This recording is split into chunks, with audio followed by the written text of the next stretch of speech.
할렐루야.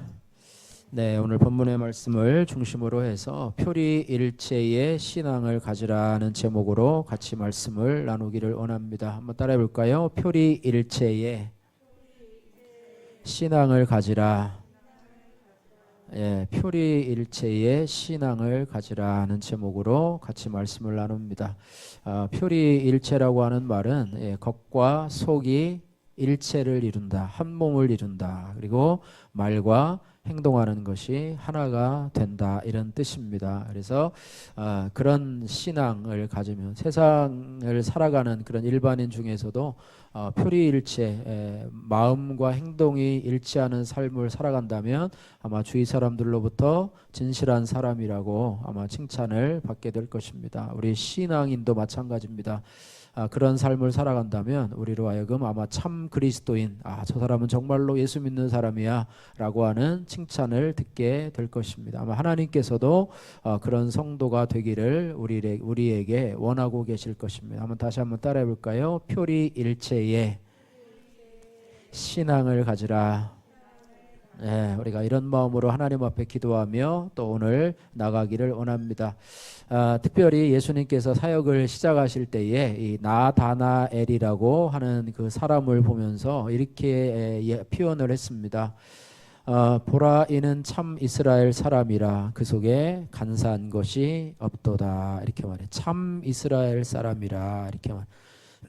예수님이 보시기에 이스라엘 사람이 있고 또 거짓 이스라엘 사람이 있고 많은 사람들 가운데 참 이스라엘 사람이 있고 거짓 이스라엘 사람이 있는데 이 나다나엘을 보니까 이 사람은 참 이스라엘 사람이다. 그러니까 진정한 참된 이스라엘 사람이다, 이렇게 표현을 하고 있어요. 그 당시 이스라엘 사람들이 어떻게 보면 겉모습과 또 살아가는 모습이 다르고 형식적인 신앙으로 살아가는 그런 사람이 많은데 참 이스라엘 사람이고 그 속에 간사한 것이 없도다, 이렇게 말하고 있어요. 속임수나 또 안에 거짓이 존재하지 않고 참 순수한 사람이로구나, 이렇게 표현을 했다고 하는데요. 표리일체와 반대되는 한자 수거가 우리가 잘 알고 있는 것처럼 앞자는 똑같죠, 그죠? 표리부동이라고 하는, 표리부동, 같지 않다라고 하는 한자가 있습니다. 그래서 똑같은 의미이고요. 이런 사람을, 표리부동한 사람을 어떻게 보면 진실되지 못한 사람으로, 또 신앙으로 보면 외식하는 사람으로, 외식하는 서기관과 바리새인이라고 책망을 받을 때 그런 모습이 있다고 하는 것입니다. 또 비슷한 한자 수거로요, 양두구육이라고 하는 한자 수거가 있습니다. 어려운 단어 아니고요. 양은 양을 얘기하고요, 두는 머리, 그러니까 양머리, 그 다음에 구는 뭐냐면 개를 의미합니다. 강아지, 멍멍이. 구육, 강아지의 고기, 이렇게 합니다. 일반적으로 뭐냐면 장사할 때 밖에다가는 고깃집이죠, 고깃집. 장사할 때 밖에다가는 양머리를 걸어놓고 양을 파는 것처럼 이렇게 하고 안으로 들어와서 뭐를 팔아요? 개고기를 파는 그런 사람을 이렇게 비유를 할 때, 그래서 이 표리부동과 양두구육이라는 표현이 마찬가지라고 하는 것입니다. 예수님께서 이 서기관과 바리새인들을 꾸짖으실 때 특별히 회칠한 무덤이라고 꾸짖으시는데요. 회칠한 무덤의 표면은 희고 깨끗합니다. 깨끗한데 그 표면 밑에는 시체나 혹은 말라 비틀어진 뼈들로 가득 차며 부패한 냄새로 진동을 합니다. 그래서 실제 내용은 구역질을 하는 것인데 겉포장은 아름다움으로 겉과 속이 일치하지 않는 그런 바리새인들, 서기관의 신앙생활을 책망하는 그런 모습입니다. 그래서 그들의 외적 행위는 깨끗하고 아름다워 보이고 또 사람들에게 보이고자 하는 모습에는 참 종교적인 모습으로 잘 포장이 되어 있는데 사람이 없는 곳에서 하는 그런 행동들 속에서는 자신이 그런 모습들을 하지 못했기 때문에 그들을 책망하고 위선의 어떻게 보면 이 대표자로 그들을 책망하고 있는 것을 보게 됩니다. 그래서 우리는 하나님께서는 우리가 회칠한 무덤과 같은 그런 표리부동 양두구육의 신앙생활이 아니라 겉과 속이 일치하는 어떤 생활이요? 표리일체의 신앙생활을 하기를 원합니다. 물론 우리가 완전한 사람은 없습니다. 누구든지 다 표리일체의 삶을 살아가지 않고 부분적으로 우리가 표리부동의 모습을 살아갈 때도 있습니다. 사람 앞에서 또 어떻게 거짓되이 행동할 때도 있지만은 오늘 말씀을 통해서 우리 안에 표리부동으로 되어가고 그쪽으로 흘러가는 우리의 모습이 있다면 그 모습을 오늘 말씀 속에서 발견하면서 돌이킬 수 있는 그런 영적 교훈들을 발견하는 시간들이 되기를 주님의 이름으로 축복합니다.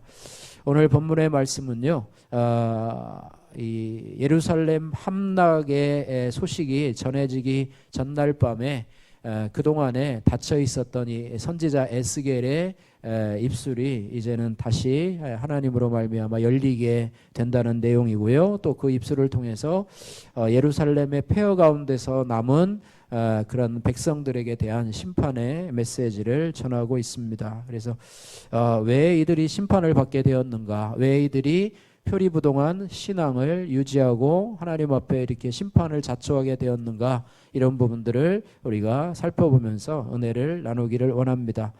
21절과 22절 말씀에는 에스겔의 입을 닫으신 그런 사건들, 그러면서 또 그를 다시 열으신 그런 내용들에 대해서 나와 있는데요. 21절과 22절 같이 읽도록 하겠습니다. 우리가 사로잡힌 지 10째 달 5째 날에 예루살렘으로부터 도망하여 온 자가 내게 나와 말하여 그 성이 함락되었다 하였는데, 그 도망한 자가 내게 나오기 전날 저녁에 여호와의 손이 내게 임하여 내 입을 여시더니 다음 마침 그 사람이 내게 나올 그때 내 입이 열리기로 내가 다시는 잠잠하지 아니하였노라. 아멘. 네. 예루살렘이 함락되었다는 소식, 그러니까 예루살렘으로부터 도망하여 온 자가 자신에게 와서 그 성이 함락되었다 하는 소식을 전하여 줍니다. 그리고 그 도망한 자가 내게 나오기 전날 저녁에 하나님의 손이 자신에게 임해서 내 입을 여시더니 다음날 그 사람이 내게 나올 그때에 내 입이 열렸다, 이렇게 말씀하고 있습니다. 무슨 입이 열렸다 닫혔다 하는 그런 건 아니고요. 이 에스겔에서 3장 26절 말씀을 보니까 하나님이 에스겔 선지자의 입을 닫으시는 그런 내용이 등장하게 되는데요. 에스겔에서 3장 26절 말씀을 보니까 내가 내 혀를 내 입천장에 붙게 하여 내가 말 못하는 자가 되어 그들을 꾸짖는 자가 되지 못하게 하리니 그들은 패역한 족속임이라, 이렇게 말씀하고 있습니다. 예. 오늘날 충격을 받으면 실어증에 걸리는 사람도 가끔씩 있는데요. 그런 실어증이 아니라요, 하나님이 이 에스겔 선지자에게 더 이상 꾸짖지 못하도록, 경고하지 못하도록, 심판을 선언하지 못하도록, 그 패역한 백성들에 대해서 그렇게 하지 못하도록 그렇게 하셨다라고 하는 것입니다. 그래서 입을 닫으시고요, 그동안에 경고한 대로 이제는 더 말하지 않고 하나님께서도 침묵하시면서 침묵을 그동안의 경고를 실행하는 것으로 대체하게 됩니다. 그래서 예루살렘 성이 함락되는 그런 역사를 일어나게 된다고 하는데요. 왜 패역한 그런 왜 이들이 선지자의 입을 막게끔 하였는가라고 보니까 그들이 패역한 자가 되었기 때문에 그렇다라고 하는 것입니다. 선지자가 무엇입니까? 선지자는 하나님의 말씀을 대언하는 자예요. 선지자가 자신의 말로 하는 게 아니라 하나님의 말씀을 대언하는 자인데요. 이스라엘 백성에 대해서 하나님의 말씀을 전하고 또 전하고 경고하고 회개를 요청하고 또 돌아올 것을 얘기해도 그들은 듣지를 않아요. 듣지를 않고요, 전하는 자가 너무나 이야기를 해요. 너무나 답답해요. 하나님도 답답하고 에스겔 선지자도 답답하고 하다 보니까 그 입을 막아버려서 더 이상 이제는 그들을 꾸짖지 못하도록 입을 닫아 버리신다라고 하는 것입니다. 그래서 아무리 얘기해도 듣지 않으니까, 얘기하고 또 얘기해도 또 듣지 않고 무시하고 또 넘어가 버리고 한 귀로 듣고 한 귀로 흘려버리고 이렇게 반복을 하다 보니까 하나님도 지치고 에스겔 선지자도 지치게 되고 뭐 그런 모습이었다는 것이죠. 그래서 이제는 그동안의 선지자를 통해서 했던 경고의 말씀을 이루심으로 인해서 하나님의 살아계심을 보여주었다고 하는 것입니다. 누가 다른 사람의 말을 듣지 않습니까? 주로 보면은 자기 주장이 강한 사람이 다른 사람의 말을 듣지 않습니다. 주로 여러분 지인들끼리 뭐 요즘에는 뭐 5인 이상 사적 모임을 금지한다고 얘기를 하는데요. 여러 명이 같이 모이면 뭐 같이 이렇게 뭐 어떤 주제를 가지고 이렇게 이야기를 하고 또 다른 사람이 한번 얘기하면 또 자기도 얘기하고 자기의 의견을 이야기하기도 하고 이렇게 하는데요. 어떤 사람 같은 경우는 자기 의견만 일방적으로 얘기하고 많은 시간을 혼자서 말하는데 할애를 하고 다른 사람의 이야기는 잘 듣지 않는 그런 경우들이 있습니다. 그런 사람들이 있어요. 그러면 다시는 그 사람과 같이 대화를 나누기를 별로 이렇게 싫어하는데요. 더 나아가서요, 이 신앙인 중에서도 믿음이 신앙인 성도라고 하는 사람 중에서도 자기 주장이 강한 성도들이 있어요. 자기 주장이 강한 그리스도인, 자기 주장이 강한 교회 나오시는 분들이 있는데 이분들은 자기 주장이 강하다 보니까 잘못하면요 하나님의 말씀보다 자기 주장이 위가 된다는 거예요. 그래서 하나님 말씀의 권위에 순복하는 것이 아니라 하나님의 말씀을 자기의 생각으로 걸러서 하나님의 말씀이 마치 자기 생각과 생각보다 낮은 것으로 그렇게 생각하는 그런 사람들이 있다고 하는 거죠. 근데 이런 분들은 어떻게 보면 오늘 이 패역한 이스라엘 백성들처럼 그렇게 갈 가능성이 많다고 하는 것입니다. 표리부동한 신앙인으로 갈 가능성이 많다고 하는 거예요. 말씀을 잘 듣지도 않고요. 또 들어도 자기 생각이 더 옳기 때문에 하나님 말씀이 그 안에 잘 스며들질 않아요. 스며들질 않다 보니까 그 말씀이 그 안에 자리 잡지 못하고 열매를 맺지 못하고 그렇게 살아가는 거예요. 그러니까 하나님 말씀과 자신의 생각이 평행선을 이루고 가기 때문에 결국은 하나님의 말씀이 자신의 삶에 영역으로 들어올 틈을 주지 않기 때문에 신앙생활을 오래 하긴 했는데 교회는 오래 다니긴 다녔는데 생각의 변화가 없고 가치관의 변화가 없고 인생관의 변화가 없는, 또 하나님이 경고하셔도 경고하시는 말씀에 대해서 잘 듣지를 않는다는, 이게 자기 생각과 옳은 것만 받아들이고 그렇지 않은 것은 받아들이지 않아요. 그게 몇 퍼센트가 되는지는 잘 모르겠어요. 10%가 되는지 5%가 되는지 1%가 되는지 어쨌든 그런 것 때문에 교회를 다니긴 할 텐데요. 어떻게 보면 자기 주장이 강한 성도들이 이 표리부동한 신앙으로 갈 가능성이 많다고 하는 것입니다. 그래서 하나님이 우리에게 이제 부모와 자녀를 주셨는데 이 부모가 자녀들에게 대해서 가장 어떻게 보면 칭찬하는 요소가 뭐냐면 말을 좀 잘 들으면 좋겠어요.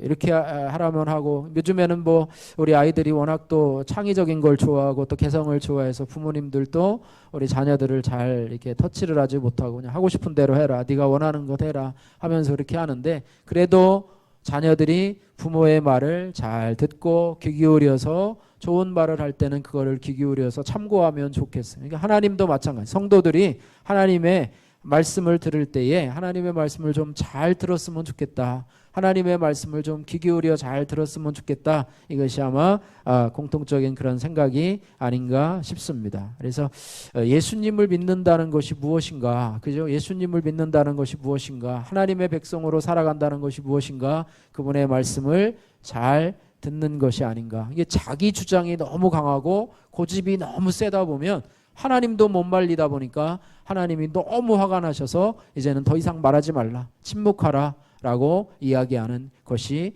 오늘 본문의 그런 내용이고요. 그것이 바로 에스겔 선지자의 입을 막았던 그런 주요한 이유가 되는데요. 입을 열어서 이제는 그들에 대한 그런 심판을 선언하시는 그런 모습이 오늘 본문 말씀 가운데서 나타나고 있습니다. 자, 오늘 23절부터 29절 말씀까지 이들을 대한 하나님의 말씀, 에스겔을 통한 하나님의 말씀을 같이 한번 들어보도록 하겠습니다. 23절부터 29절 말씀까지 같이 읽겠습니다.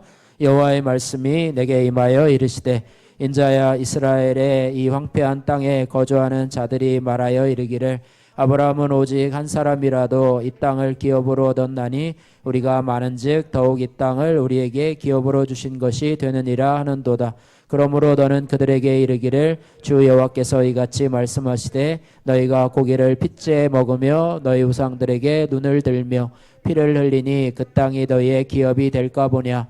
너희가 칼을 믿어 가증한 일을 행하며 각기 그 땅이 너희의 기업이 될까 보냐 하고 너는 그들에게 이르기를 주 여호와께서 이같이 말씀하시되 내가 나의 삶을 두고 맹세하노니 황무지에 있는 자는 칼에 엎드러뜨리고 들에 있는 자는 들짐승에게 넘겨 먹히게 하고 산성과 굴에 있는 자는 전염병에 죽게 하리라. 내가 그 땅이 황무지와 공포의 대상이 되게 하고 그 권능의 교만을 그치게 하리니 이스라엘의 산들이 황폐하며 지나갈 사람이 없으리라. 내가 그들이 행한 모든 가증한 일로 말미암아 그 땅을 황무지와 공포의 대상이 되게 하면 그때 내가 여호와인 줄을 그들이 알리라 하라. 아멘. 네. 백성의 죄에 대해서 지적을 하고 있는데요. 예루살렘이 함락된 후에도 그곳에 남은 이 백성들의 악행이 그치지 않았다, 이렇게 말씀을 하고 있습니다. 그러면서 특별히 25절 말씀해 보니까 이 제사법을 잘 지키지 않아요. 너희가 고기를 핏째 먹으며, 고기를 핏째 먹지 말라는 제사법을 위반하고요, 고기를 핏째 먹는 하나님을 거역하고 있습니다. 또 보니까 너희 우상들에게 눈을 들며, 이렇게 말해요. 그러니까 우상을 숭배하는 일을 하고 있고요. 또 하나는 뭐냐면 피를 흘리니, 이렇게 말해요. 피를 흘리니. 또 26절에 너희가 칼을 믿어 가증한 일을 행하며 각기 이웃의 아내를 더럽히니, 이렇게 말하고 있습니다.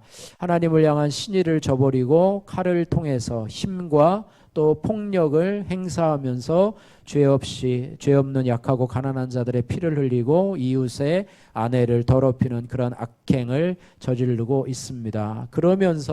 그러면서도 그들은 자신들이 아브라함의 후손이기 때문에 자연적으로 하나님의 축복을 받지 않을까, 이렇게 생각을 하고 있습니다. 착각의 말이죠. 24절 말씀 보십시오. 아브라함은 오직 한 사람이라도 이 땅을 기업으로 얻었나니 우리가 많은즉 더욱 이 땅을 우리에게 기업으로 주신 것이 되느니라, 이렇게. 아브라함은 한 사람인데도 이렇게 가나안 땅을 기업으로 받았는데 우리는 수가 많으니까 하나님은 우리한테 더 많은 기업을 우리에게 주시지 않을까라고 어떻게 보면 김칫국부터 먼저 마시는 그런 행동을 하고 있는 그들의 모습을 보게 됩니다. 자신들은 아브라함의 후손이기 때문에 아브라함이 하나님 앞에 선택된 자이듯이 자기들도 선택된 하나님의 백성이기 때문에 악행을 하더라도 하나님이 우리에게 복을 주실 것이다, 이렇게 어떻게 보면 착각을 하고 있는, 그래 내가 어떻게 살든 것과는 무관하게 하나님은 나에게 복을 주실 것이다, 이런 생각을 하는 그들의 모습을 보게 되는데요. 하나님은 이들에 대해서 그래 니들이 무슨 짓을 하더라도 네가 아브라함의 후손이니까 내가 너에게 복을 주겠다, 이렇게 말씀하시는 것이 아니라 우리가 아까 읽은 것처럼 28절과 29절 말씀에 심판의 메시지를 합니다. 내가 그 땅이 황무지와 공포의 대상이 되게 하고 그 권능의 교만을 그치게 하리니 이스라엘의 산들이 황폐하여 지나갈 사람이 없으리라. 내가 그들이 행한 모든 가증한 일로 말미암아 그 땅을 황무지와 공포의 대상이 되게 하면 그때 내가 여호와인 줄 그들이 알리라 하라, 이렇게 말씀하고 있습니다. 네. 하나님 말씀에 순종하지 아니하고요, 또 악행을 그대로 행하면서 깨닫지 못하고 있는 이 패역한 백성들에게 단지 아브라함의 자손이라는 사실만으로 만족하며 악한 일, 또 가증한 일을 계속했던 이 이스라엘 남은 족속들은 하나님의 심판을 당할 수밖에 없는 그런 위치에 처해져 있다고 하는 것입니다. 이것을 보면서 우리의 신앙을 다시 한번 생각해 봅니다. 우리가 이 구원을 받았다라고 하는 그 예정론 있지 않습니까? 하나님 우리를 만사전에 택해서 우리를 구원을 하셨다. 또 말씀 중에 뭐가 있냐면 너희는 그 은혜를 인하여 믿음으로 말미암아 구원을 받았나니 이것이 너희에게서 난 것이 아니요 뭐라고요? 하나님의 선물이라, 이런 말씀이 있어요. 하나님의 선물, 믿음은 나에게서 난 것이 아니고 구원은 우리가 이미 받은 구원이고 이미 너희가 은혜로 말미암아 믿음으로 말미암아 이미 구원을 받았으니 이제 과거 시제로 이미 받았다고 하는 성경 구절과 또 하나는 뭐냐면 빌립보서 2장 12절 말씀에 미래 시제로 말하는 성경 구절이 있는데요. 그러므로 나의 사랑하는 자들아 너희가 나 있을 때뿐 아니라 더욱 지금 나 없을 때에도 한번 따라해 보세요. 항상 복종하여 두렵고 떨림으로 너희 구원을 이루라. 예, 그래서 이 두 성경 구절을 보면은 성경은 예수 믿어서 이미 구원을 받았다라고 이야기도 하고 오늘 이 빌립보서 2장 12절 말씀처럼 또 복종하여 항상 복종하여 두렵고 떨림으로 너희 구원을 이루라 이렇게 얘기해서 서로 이게 뭐 어느 쪽이 맞는지 막 헷갈릴 경우가 있습니다. 그래서 신학적으로는요 이것을 구원의 단계로 정리해서 설명을 합니다. 구원 받았다고 하는 것은 뭐냐면 우리 영혼의 구원이에요. 우리 영혼의 구원이고요. 구원을 이루라고 하는 것은 성화를 통한 우리의 삶의 구원을 의미하고 있다고 하는 것입니다. 그런데 이것을 자꾸 착각을 해요. 영혼의 구원과 삶의 구원을 자꾸 착각을 해가지고 이것이 막 혼란하게 되는 경우가 있습니다. 예, 그래서 또 하나는 뭐냐면 우리가 구원을 이루라는 말씀과 관련해 가지고 이것을 이렇게 잘 생각해 보면 아직도 내가 구원을 못 받았나 혹은 내가 신앙생활하다가 내가 잘못하면 내가 구원에서 떨어지나 뭐 이런 그런 불안함을 가지고 있어서요. 우리 성도들은 이 말씀을 별로 좋아하지 않아요. 두렵고 떨림으로 너희 구원을 이루라는 말을 별로 좋아하지 않는데요. 베드로 사도는요 베드로전서 3장 17절 말씀에 이런 말을 합니다. 사랑하는 자들아 무법한 자들의 미혹에 이끌려 너희가 굳센 데서 떨어질까 삼가라 이렇게 말해요. 미혹에 대해서 이야기를 하고 있는데요. 그러니까 우리가 구원을 선물로 받았지만 구원받고 이 세상에 사는 동안에 미혹을 받아서 믿음에서 떨어질 수 있다. 또 하나님에게서 멀어질 수 있다. 이것을 경고하는 그런 말씀으로 우리가 다시 한번 생각을 해보면서 믿음에서 멀어지게 하는 그런 미혹에 어떤 것이 있는지 보면은 우리 씨 뿌리는 자의 비유에 보면 그런 게 있죠. 그죠? 길가밭이 있고 그 다음에 돌짝밭이 있고 가시떨기 나무밭이 있는데 그것들은 어느 정도 뭐 자라기도 하고 자라다가 또 가시에 막혀서 결실을 맺지도 못하는데 그 설명을 듣다 보니까 길가밭은 누가요? 그 씨를 누가 가지고 와요? 마귀가 그 씨를 가져. 이게 마귀의 거짓 공작에 속아 넘어가서 믿음에서 멀어지는 경우도 있고 또 이제는 돌짝밭과 같은 경우도 있지 않습니까? 환난과 핍박이 다가오면 그래서 뿌리를 깊이 내리지 못하고 받을 때는 기쁨으로 받지만 뿌리를 깊이 내리지 못해서 그다음에 열매를 맺지 못하는 경우도 있고 또 하나는 가시떨기밭처럼 세상의 염려와 재물의 유혹에 빠져서 뭐 그렇게 가게 된다고 하는 것입니다. 우리 오늘날도 마찬가지죠. 코로나로 인해서 보면은 이 나이 드신 어르신들이 뭐 대부분 그러신 것 같아요. 자녀들이 서울이나 뭐 다른 지방에 있는 자녀들이 전화해서 교회를 나가지 못하게 하는 경우도 있고 또 우리 교회도 보면은 또 뭐에서 또 큰아버지가 교회를 나오지 못하게 하는 경우도 있고 또 스스로 건강을 염려해서 나오지 못하는 경우도 있고 또 직장에서 또 교회를 나가지 못하게 하는 그런 여러 가지 경우도 있는데요. 이런 경우 가운데 있고 뭐 그런 경우도 있지만은 또 평상시에도 우리 주위에 우리의 믿음을 떨어뜨리는 여러 가지 주위에 뭐 친구나 아니면 직장 동료나 가족이나 부모나 뭐 이런 여러 가지 때문에 그런 이유로 믿음에서 멀어지는 경우들이 많이 있습니다. 그래서 어떻게 보면 이 두렵고 떨림으로 구원을 이루라는 말씀이 우리들에게는 어떤 또 생각을 주냐면요. 우리 그리스도인들은 이미 구원을 완성한 것처럼 어떻게 보면은 방심하고 사는데 그렇게 살지 말라라고 권면해 주는 말씀이라고 하는 거죠. 방심하지 말라. 이미 구원을 받았다고 내가 확신을 하지만은 확신을 하는 것과 방심하는 것은 다르다고 하는 거예요. 방심하니까 신앙이 나태해지고 권태에 빠지게 된다라고 하는 것입니다. 반대로 얘기하면요. 내가 나의 구원을 내가 잘못하면 잃어버릴 수도 있다라고 하는 긴장감 속에 살아갈 때 천국까지 갈 때 내가 최선을 다하는데 이미 천국 간 것으로 생각하니까 내가 뭐를 해도 하나님은 나를 구원해 주셔서 할 테니까 나 대충 해도 하나님은 나를 구원해 줄 거야 하다 보니까 나태해진다고 하는 거예요. 여러분요 요즘에는 뭐 스포츠가 이 코로나 때문에 관중 없이 무관중으로 이렇게 지속이 되는데요.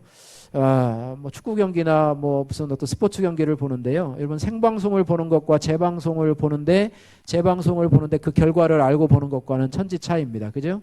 예, 뭐 손흥민이 뭐 골ing을 넣었는데 막 새벽 2시에 일어나서 막 응원하고 막 이렇게 해가지고 보시는 분들도 많더라고요. 그래가지고 와서 얘기를 하는데, 뭐 저는 이제 못 보니까 이제 재방송을 이렇게 보게 되는데요. 결과를 알면요, 상관없어요. 손흥민이 골ing을 넣었대. 후반 몇 분에 골ing을 넣었대. 0대0이어도 뭐 걱정을 안 하고, 오늘 골ing을 못 넣었대.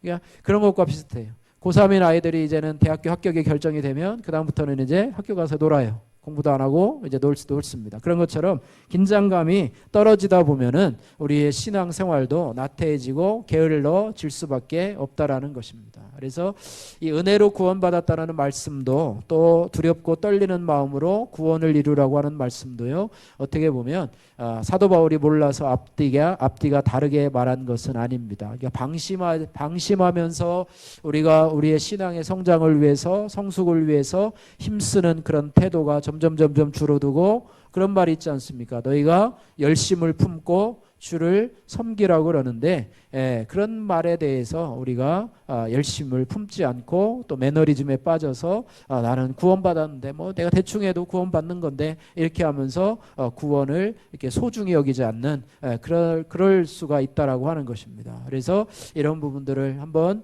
우리가 생각을 해보고요. 우리가 하나님이 주신 구원의 은혜의 선물 앞에서 우리가 떨리는 마음으로 그 구원을 소중하게 생각해야 된다는 것입니다. 이스라엘 백성들이요, 아브라함의 자손이라고 하는 그것은 좋아요. 좋은데 아브라함의 자손이라고 하는 것은 좋은데 선택받은 자손이라고 하는 것은 좋은데 그러나 그들의 삶을 두렵고 떨림으로 살지 않았기 때문에 그들이 악행을 지속적으로 계속하는 것이 바로 그런 것이라고 하는 것입니다. 그래서 우리가 이런 생활들 속에서 우리가 기교해야 될 말씀이 있는데요. 디모데전서 4장 5절 말씀에 보면 한번 따라해 볼까요? 하나님의 말씀과 기도로 거룩하여 지민이라. 신앙은요 철저하게 개인적입니다.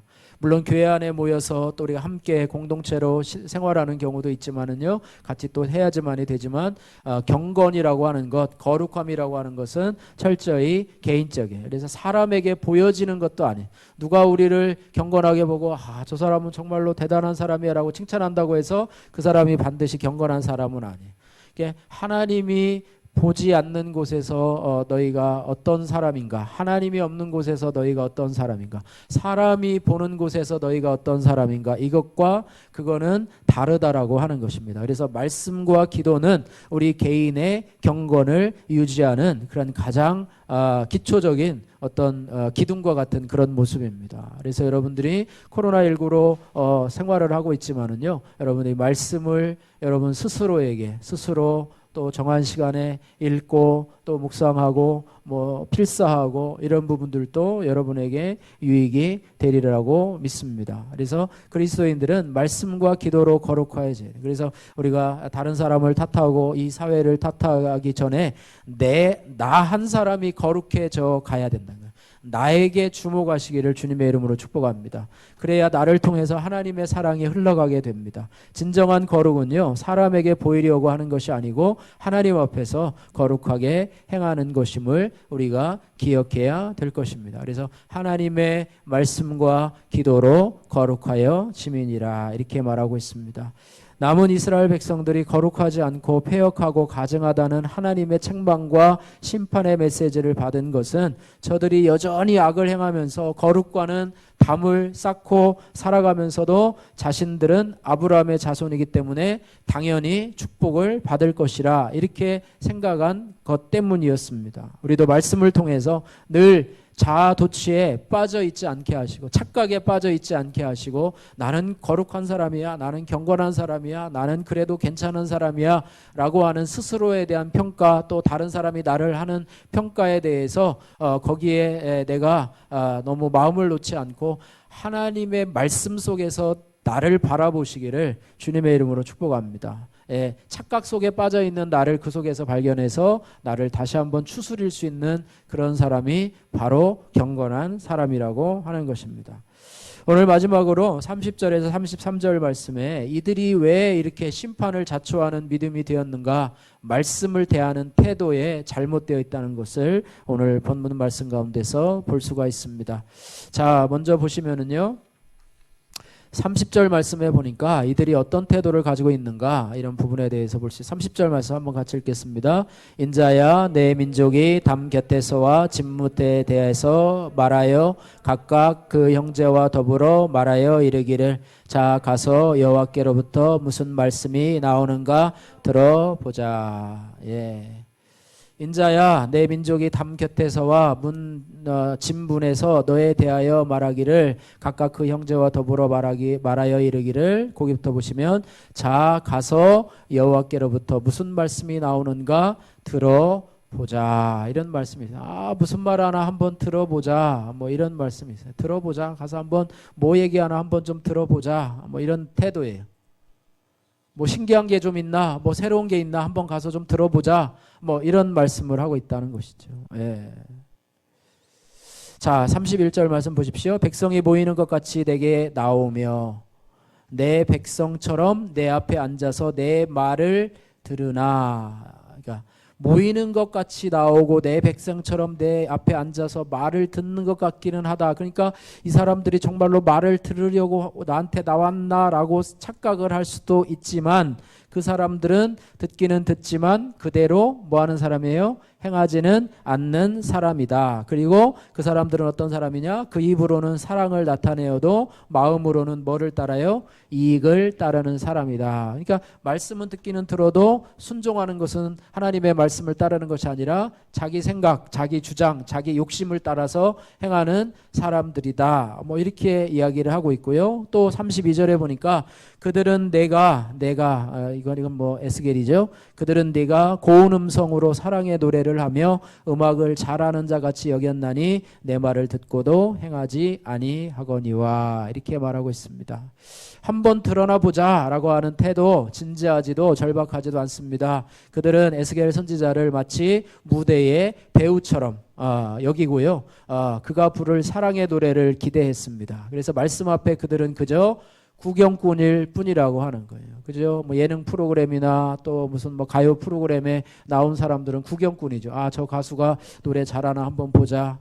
뭐 교회에서도 그런 사람 있다고 그래요. 뭐 목사님 오늘 설교 잘하나 보자. 또 요즘은 뭐 기독 TV 뭐 이런 게 많잖아요. 그죠? 이런 기독교 TV들이 많기 때문에 뭐 그런 거를 쇼핑하듯이 여기 한번 갔다가 별거네, 또 이쪽으로 갔다가 뭐 유튜브 채널도 많잖아요. 그러니까 여기 했다가 또 별거 아니네, 그럼 이쪽에 갔다가 한번 들어보자, 뭐 이렇게 하는 것처럼 우리가 채널을 막 돌리고서 자기가 좋은 것을 이렇게 찾아서 이렇게 서핑하는 것처럼 하나님의 말씀도 그렇게 생각을 한다고 하는 것입니다. 그래서 구경꾼처럼 생각을 한다는 것이죠. 그래서 그런 사람들은 어떤 사람이냐면은요, 자신이 들어야 될 말씀이 아니고요, 듣고 싶은 말을 구하는 거예요. 듣고 싶은 말을 찾는 거예요. 채널을 돌려가면서 자기 귀를 즐겁게 해주는 사람. 저 목사님 재밌네. 또 채널을 보면서 저 개그맨 재밌네. 저 사람 참 재밌게 하네. 그러면 거기에다가 머물러서 잠깐 시간을 투자해요. 근데 이렇게 보면은 재미없는 거 하는 채널이 있으면 또 돌려요. 그러다가 한 10개, 20개 가다가 또 자기 마음에 드는 거 있으면 또 틀어가지고 또 보고. 설교도 마찬가지. 자기 싫은 설교가 있으면 또 패스해버리고, 또 재밌는 만담하거나 또 재밌는 유머를 하면 또 거기 돌려가지고 또 같이 웃고 즐기다가 뭐 이렇게 한다고 하는 거예요. 그래 뭐냐면 이런 사람들은 뭐냐면 자신의 가려운 귀를 즐겁게 해주는 말을 구하는 그런 자들이라고 하는 거예요. 자신의 귀를. 여러분 귀 가려울 때 있지 않아요? 그죠? 귀 가려울 때는 어떻게 해야 됩니까? 손가락을 넣어서라도 해야 되고 귀 후비계로 이렇게 파면 시원한데, 자기가 혼자서 긁기는 뭐하고 누가 와서 좀 내 귀를 좀 긁어줬으면 좋겠다. 내 귀를 가려운 귀를 좀 즐겁게 해줬으면 좋겠다. 뭐 이런 사람을 구하는데 그런 마음을 가지고 있는 거죠. 그래서 유머나 만담과 같은 얘기는 반짝하지만 성경적이고 교리적인 얘기는 귀에 들어오지 않고요, 진리의 말씀을 들으려고 하지 않습니다. 그러므로 어떻게 보면 자신의 귀를 즐겁게 해주는 곳을 찾아서 여기저기 끼웃거리게 됩니다. 기웃거리게 되고요. 그래서 나는 요 목사님이 좀 괜찮은 것 같아. 요 강사가 좀 좋은 것 같아. 그래가지고 여러 스승을 둡니다. 여러 스승을 두고요. 그렇게 많은 선생을 둘 수밖에 없습니다. 그래서 유튜브를 찾아다니기도 하고 기독교 TV를 여기저기 찾아서 뭐 좋은 세상에 살고 있지만은요. 그 결과 그 사람도 어떻게 됐느냐? 잡다한 지식으로 뒤죽박죽 되어서 정말로 정리가 안 되는 신앙생활을 하고 있어요. 여러 가지 주워 들은 건 많아요. 이 목사님한테 또 저걸 듣고 또 어디 가서 또 채널에서 이걸 듣고 해서 잡다한 지식들은 많지만 결국에는 진리에 이르지 못하는, 여러분이 부족해도요, 여러분 자신이 하루에 얼마씩 정한 대로 여러분이 말씀을 읽고요, 또 말씀을 가까이 하고 이런 것이 좋지요. 여기저기 가서 그걸 듣는다고 해서 여러분의 신앙이 자라는 것은 아니라고 하는 거예요. 머리만 복잡해요. 그러다 보니까 또 다시 다른 사람을 찾아서 나서게 되는 메뚜기와 같은 그런 모습을, 여기 있다가 만족을 못하면 또 다른 데로 가고 또 다른 데로 가서 또 이렇게 하는 그런 어떤 그런 모습을 합니다. 이게 하나님은 그런 자가 아니라요, 경청하는 귀를 원하십니다. 따라해 보세요. 하나님은 경청하는 귀를 원하십니다. 예, 하나님은 말씀을 잘 듣기를 원하세요. 그래서 경청하는 귀를 가진 성도는요, 하나님의 말씀을 하나도 빠뜨리지 않고 듣기를 원합니다. 또 겸손한 마음을 가지고 주여 말씀하소서 주의 종이 듣겠나이다 하는 말씀. 자기를 즐겁게 해주는 말씀도 있고요, 그렇지 않고 부담스러운 말씀도 받아들일 수 있는 자가 바로 경청하는 귀. 하나님이 오늘 나에게 무슨 말씀을 하나, 하나님이 오늘 나에게 어떤 말씀을 주시나 생각하면서 자신의 삶을 변화시키려고 하는 그런 태도를 가진 사람, 그러면서 변화를 시키려고 하는 그런 경청의 자세를 가질 때 우리는 표리일체의 신앙을 가질 수가 있다라고 하는 것입니다. 그러나 자기 주장을 가지고 자기 마음에 맞는, 또 자기의 귀를 즐겁게 해주는 것을 따라다니다 보면 결국은 외식하는 신앙으로 전락할 수밖에 없다고 하는 것을 우리가 볼 수 있게 된다라고 하는 것입니다. 그냥 하나님의 말씀을 들을 때 그저 쇼핑하듯이 그냥 쇼하는 그런 사람처럼 구경꾼으로 무슨 말 하나 한번 들어보자, 어떻게 한번 나를 좀 은혜 받게 해봐, 뭐 이런 것이 아니라요, 하나님의 말씀 앞에 앞에 내가 엎드려서 주여 말씀하옵소서, 내가 주의 종이 듣겠나이다, 이런 자세를 가지고 살아갈 때 우리의 신앙이 견고하게 될 수 있다고 하는 것입니다. 말씀을 마치겠습니다. 코로나19가 창궐하는 시대에 우리 그리스도인들은 이때일수록 더 바짝 긴장해야 될 줄로 믿습니다. 예배도 비대면으로 드리고 또 교회를 자주 안 나와도 되고 봉사도 없어지고 이렇게 하다 보니까 우리가 이 긴장하는 마음이 풀리면 안 된다고 하는 것입니다. 이 구원이 당연히 나에게 올 것이기 때문에 이때를 좀 놀고 즐기자라는 마음으로 우리가 나태해져서는 안 된다라고 하는 거예요. 이때일수록 진리로 우리의 허리띠를 띠고 두렵고 떨림으로 우리가 우리의 구원의 삶을 살아가야 될 줄로 믿습니다. 말씀과 기도로 나의 신앙을 하나님 앞에서 늘 추스리는 삶을 살아가야 합니다. 우리가 몸부림쳐야 돼요. 대충대충 하는 태도가 아니라 진지한 태도로 하나님의 말씀을 대해야 합니다. 내 귀를 즐겁게 해주는 말에만 귀를 기울이지 말고 진리의 말씀에 귀를 기울여서 잠자는 나를 깨우고 또 나의 신앙의 현주소를 들여다볼 수 있도록 우리 자신이 해야 합니다. 그래야 이 코로나 전국 속에서도 내 믿음이 떠내려가지 않을 줄로 믿습니다.